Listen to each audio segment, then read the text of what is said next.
तो आज का सत्संग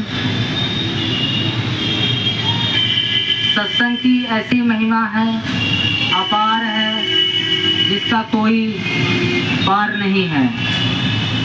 तो एक बार की बात है, भगवान शिव भोले शिव शंभू सत्संग सुनने के लिए चले और उनके मन में आया, वैसे तो भगवान शिव सर्वव्यापी है, आदिदेव महादेव है, पर उन्हें भी सत्संग की जरूरत लगी, क्योंकि सत्संग की महिमा ही ऐसी है जो सबको, चाहे देव हो, दानव हो, मानव हो, सभी प्राणियों को, सभी देवी देवताओं को, सभी लोगों को, संसार के प्रत्येक जीव को इसकी जरूरत है। लेकिन बहुत ऐसे जीव हैं जो सत्संग सुलभ नहीं है, लेकिन मानव तन में यह सत्संग सुलभ है। और सबसे पहला काम भी यही है। गोस्वामी जी लिखते हैं श्री रामचरितमानस में कि सब तज भजन करहु दिन राती। इसका क्या मतलब हुआ? सोना बैठना नहीं है क्या? सब कुछ करना है, लेकिन जब सत्संग की महिमा हो जाए, सत्संग का ज्ञान हो जाए, ये प्रेम का जो दीपक है हृदय में जल जाए, तो फिर सोते बैठते जहाँ भी जिस कर्म को करते रहेंगे उसमें ये सत्संग चालू रहता है। तो भगवान शिव सत्संग के लिए चले और पहुँचे कुंभज ऋषि के आश्रम। कुंभज ऋषि के आश्रम में शिव शंभू सत्संग सुनने के लिए गए। साथ में उमा जी, पार्वती। उमा और पार्वती एक ही हैं, लेकिन अलग अलग नामों से, अलग अलग टाइम में, अलग अलग व्यवहार से उनको अलग अलग नाम मिला है। तो उमा जी के साथ शिव शंभू भोलेनाथ सत्संग सुनने चले कुंभज ऋषि के यहाँ। जब कुंभज ऋषि के यहाँ पहुँचे तो कुंभज ऋषि जानते हैं कि भोलेनाथ सर्वव्यापी हैं, ज्ञानी हैं, आदिदेव हैं, महादेव हैं। यह जानकारी जब उन्हें थी, इसलिए भोलेनाथ को आते हुए देख प्रणाम किया। ऋषि कुंभज ने उनका आदर सत्कार किया और यह सारी महिमा देख के पार्वती को संदेह हो गया। उन्होंने सोचा, जब वक्ता ही श्रोता के हाथ जोड़ता है, उनकी खातिर भाव करता है, तो इस सत्संग सुनाएगा क्या? ऐसा जब संदेह हो गया, तो सत्संग में संदेह नहीं होना चाहिए।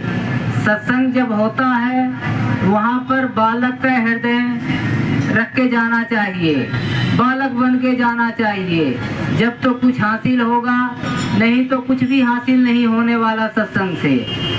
अब भोलेनाथ बालक के हृदय लेके सारे सत्संग की महिमा सुनी, जानी, बातचीत हो गई। 2 दिन का सत्संग 3 दिन का चला। इसके बाद पार्वती संदेह में हो गई और उनका मन सत्संग में लगा नहीं।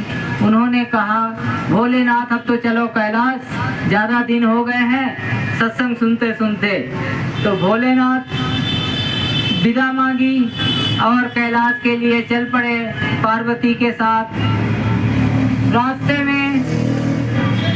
रास्ते में पार्वती और शिव आ रहे हैं। उसी समय त्रेता युग में ऐसी घटना घटी, श्री रामचंद्र जी का वनवास हुआ था जिस समय, उसी समय सीता जी का हरण हुआ और राम जी सीता के वियोग में वन वन भटक रहे हैं। और पूछते किससे हैं?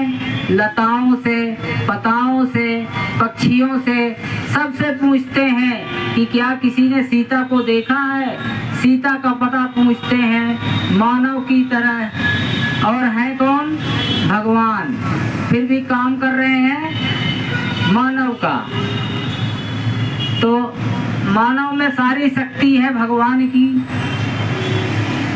अब यह कौतुक देख रास्ते में शंकर जी और पार्वती आ रहे थे, तो शंकर जी ने इस कौतुक कोलाहल को देखकर, इस भगवान की महिमा को देखकर बहुत प्रसन्न हुए और सच्चिदानंद सच्चिदानंद कह के संबोधित किया। और पार्वती ने पूछा कि भगवान, आप तो भोलेनाथ हैं, सर्वव्यापी हैं, तो आप ऐसी क्या महिमा देखी जो इतने मगन हो गए, आपसे प्रेम रोका नहीं जा रहा है।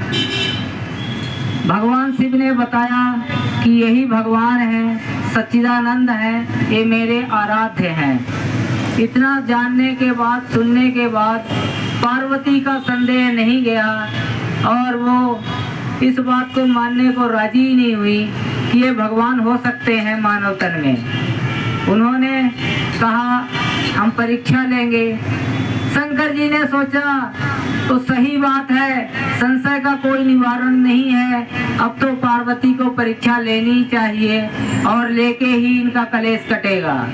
तो जहाँ संशय है वहाँ आदमी परीक्षा लेता है, जहाँ बालक का हृदय है वहाँ परीक्षा नहीं लेता, जो मिलता है उसे ग्रहण करता है। शंकर जी ने ग्रहण किया, पार्वती जी ने संशय किया और चल पड़ी परीक्षा लेने। शंकर जी ने कहा जब तक तुम परीक्षा लेके आती हो तो हम इसी जगह बैठते हैं।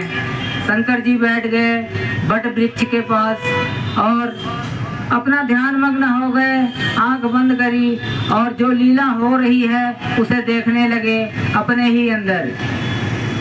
पार्वती जी सोचा किस तरह से परीक्षा लूं, ये तो सीता के वियोग में घूम रहे हैं। अब पार्वती जी ने सीता का ही रूप बनाया और भगवान श्री राम के आगे आगे चलने लगी। जब भगवान श्री राम के आगे आगे चलने लगी, उन्होंने सोचा ये तो सीता को ही खोज रहे हैं, तो जब इनके सामने हम यही रूप प्रकट करेंगे तो ये इनकी तलाश पूरी हो जाएगी और कुछ ना कुछ पूछेंगे, पता भी चल जाएगी कि ये जानते भी हैं कि नहीं जानते। पार्वती जी ने सीता का रूप बनाकर आगे आगे चलना शुरू किया और श्री रामचंद्र जी ने पार्वती जी से पूछा, हे माता, आप यहाँ अकेली जंगल में कैसे घूम रही हैं और भगवान भोलेनाथ कहाँ हैं? इतना सुन के पार्वती को सब पता चल गया कि इनको सब मालूम है। तो जहाँ संशय है वहाँ विश्वास नहीं है, जब तक विश्वास नहीं है जब तक सत्संग का कोई फायदा नहीं है। और इसके बाद पार्वती जी ने क्या कोलाहल देखा, क्या महिमा देखी। भगवान को पार्वती जी ने अलग ही तरह से देखा। जिधर देखती हैं उधर श्री राम, उधर ही सीता, उधर ही लक्ष्मण, जहाँ भी देखती हैं सब जगह वही दिखाई देते हैं। यह देखकर पार्वती जी समझ गई कि जो शंकर जी कह रहे थे वो सब सही था, ये हमारा संशय था जो हमने विश्वास नहीं किया और आदिदेव महादेव जैसे लोगों की बात नहीं मानी, तो उसका परिणाम क्या हुआ। पार्वती जी आंख बंद करके रास्ते में बैठ गई।